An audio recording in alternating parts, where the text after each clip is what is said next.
Hi, so this is the Farmington Public Library Pinterest page, and this week our storytime theme was numbers, Numbers Palooza. So we are focusing on all things counting and numbers, and it's something important to take away from this week is that it is never too early to start counting with them, getting them used to counting, whatever it is, whatever they're picking up, whatever they're looking at, counting in books, counting on their fingers.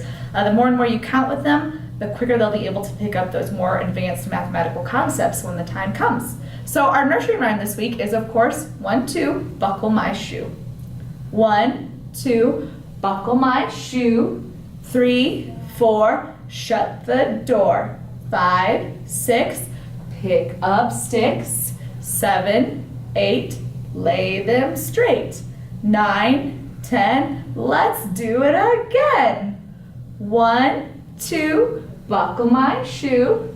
3, 4, shut the door. 5, 6, pick up sticks. 7, 8, lay them straight.